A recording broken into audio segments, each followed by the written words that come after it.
day number 2 of the college basketball season here in 2024, and I'd say yesterday was a success. I mean, hell, if you watched our college basketball best bets from yesterday, we gave you 10 of them, and we hit on a plus 330 underdog with the South Dakota State Jackrabbits. We hit with Santa Clara. We hit with Kent State. I mean, we went crazy yesterday on our picks. I think it was a great start to our daily best bets videos here with the college basketball season here in 2024. And folks, all I ask for your support on these videos is a like and to hit that subscribe button down below for more. It just helps out the channel if you do that. And again, I am going to be bringing you daily college basketball best bets, if I can get that right, throughout the rest of the college basketball season, again, daily. So make sure you do that.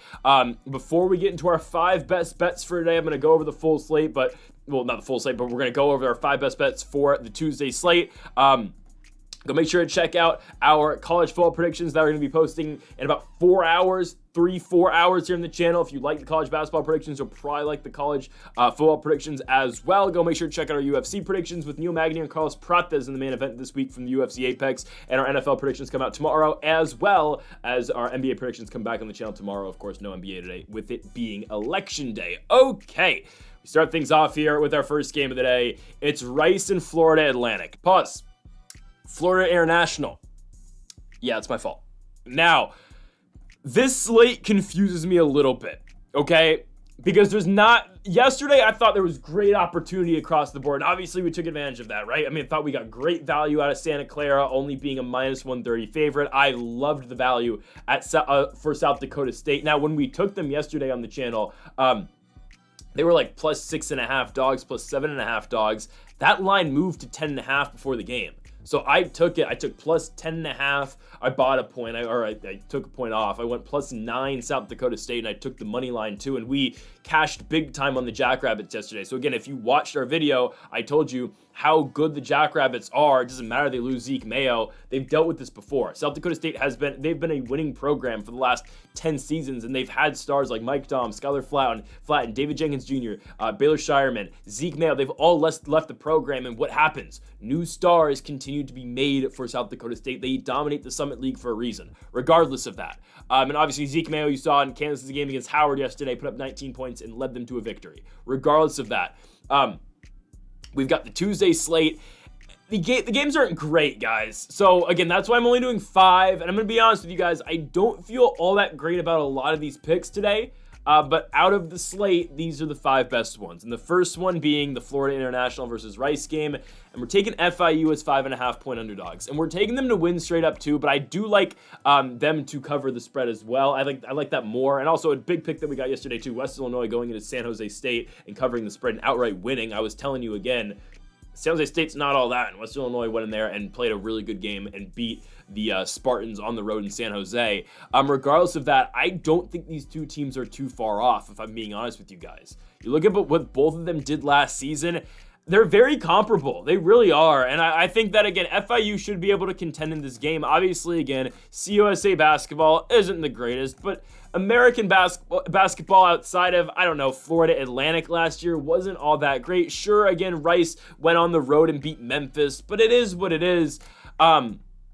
Not all that sold on Rice. They were a team that started off really poorly last season, and I would expect some of the same again this year. They played a home game, their second game of the season last year, and lost by 13 points at home to Harvard. I get it. Harvard was a good school last year in basketball, but they started off their season on a huge home slate, and they lost. They lost to Harvard. Actually, no, these other games were neutral sites. But regardless, they lose by 24 points to New Mexico. They lose to UC Irvine by 15 points. I don't think Rice is that great. And again, they started the season last year very poorly. They were an 11-21 team last season. And I get it, FIU is 11-22 as well, but that's my point.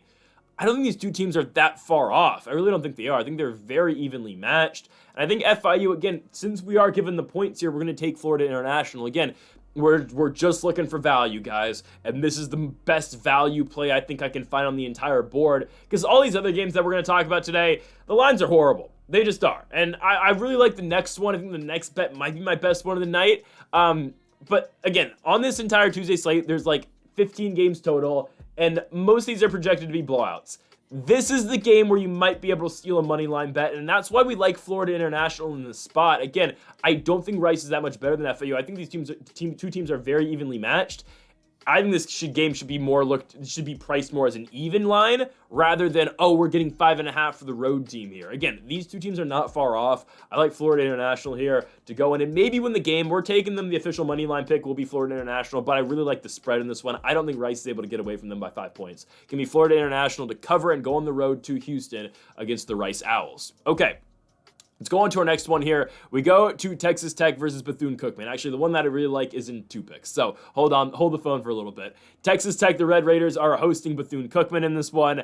Believe it or not, yes, we are taking Bethune-Cookman to cover the 28.5 points. That's just a lot, man. It's a lot. And Texas Tech, obviously, of course, they had their real unfortunate end of their season last year, losing to NC State. But obviously, NC State had a miracle year last year. Hell, I remember, I should have bet on them to make the Final Four.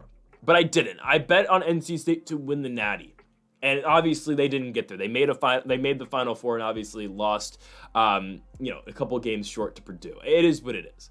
But I remember I should have bet on them to make the Final Four as well. I bet on them to win the national championship. I had it was like $20 to win 1,000, and it sucked. No, it was like 20 to win like 2,000.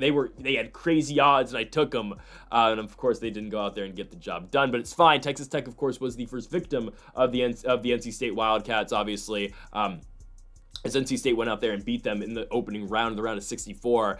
Texas Tech is taking on Bethune-Cookman in this one, and I get it. Bethune-Cookman is without their top player from last year. We're looking at Jacoby Hetty, who is now a senior at Central Michigan, and they also lost their second leading scorer to Zion Hartman, who is now at Seton Hall, which is kind of rough because, again, this is the unfortunate part of college basketball. The mid-majors get killed. They just do, because their top players leave every single year because of, again, the way the transfer portal works. But for Texas Tech, they lose Pop Isaacs. Isaacs is now playing, if I can get this right off the top of my head, Isaacs is at Creighton now.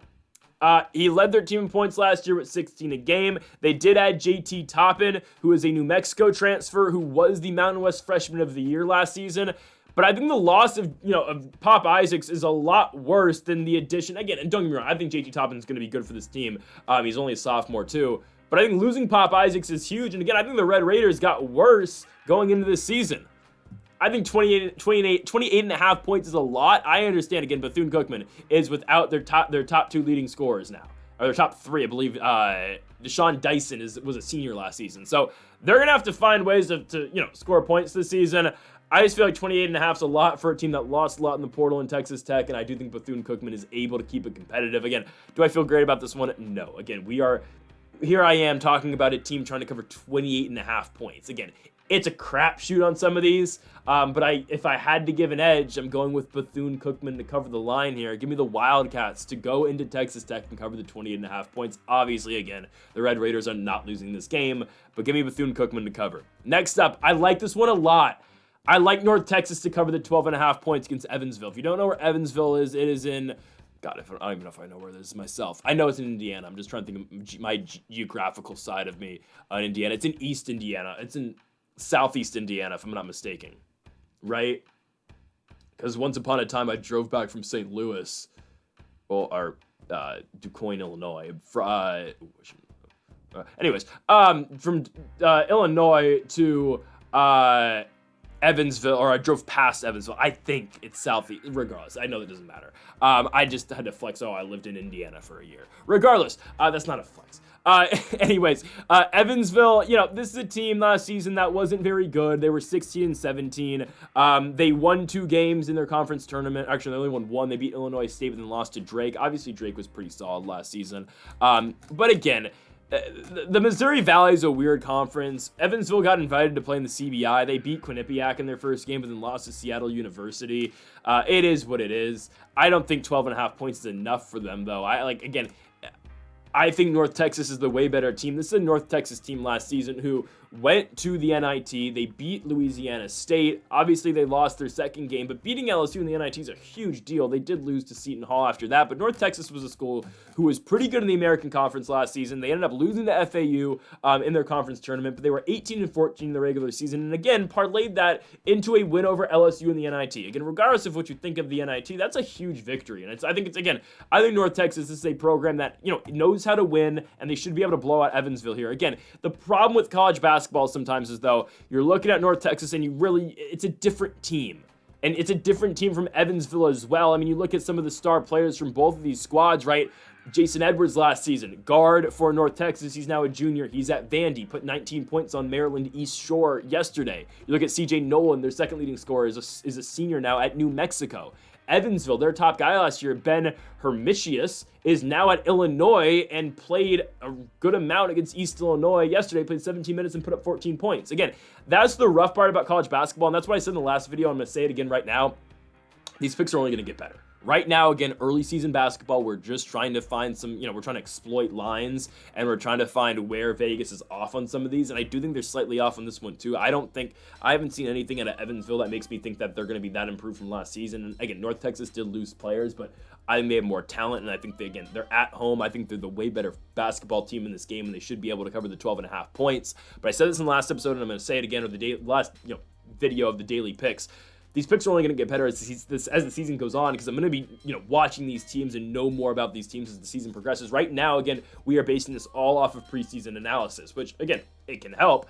But like with the college football picks that I do, again, I feel like my picks now, and I know for a fact my picks now, are doing a lot better than what I did in week 0 and week 1, because we've watched these teams play. Same applies here with college basketball. Regardless of that, I think North Texas is the better team. If you had to press me for a pick that I really like, this is the one. I think North Texas does dominate Evansville here. Again, Evansville did not get better. North Texas, I know they lost their top 2 leading scorers, but I think they're able to make up with that with the guys that they brought in. Give me North Texas to go in there and cover the 12.5 points at home.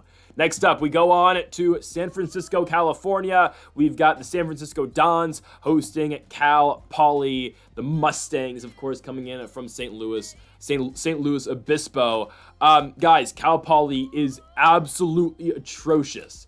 This is the worst team in the Big West, and it's not close. Not all teams in the Big West make their conference tournament. I believe it's all but 1 or 2, if I'm mistaken. Like, did Riverside even make the tournament last season? I might be 2 didn't make it last year. Riverside only lost by 15 to Oregon, so shout out to them. Riverside beat Cal State Bakersfield in the tournament. I totally forgot about that. Maybe it's only 1 team that didn't make the tournament, the Big West tournament. Regardless, Cal Poly was 2-24 last season, guys. 22.5, I gets a lot of points. But San Francisco, for the longest time, too, there's always been, you look at the West Coast Conference, right? You got Gonzaga, and you got San Francisco.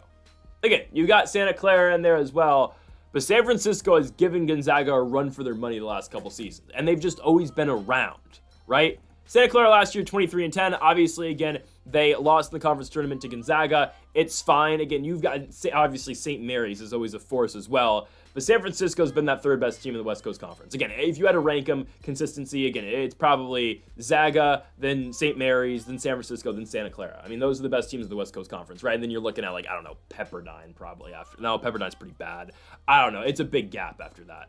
Maybe it's probably not Portland. I don't know. San Diego's bad.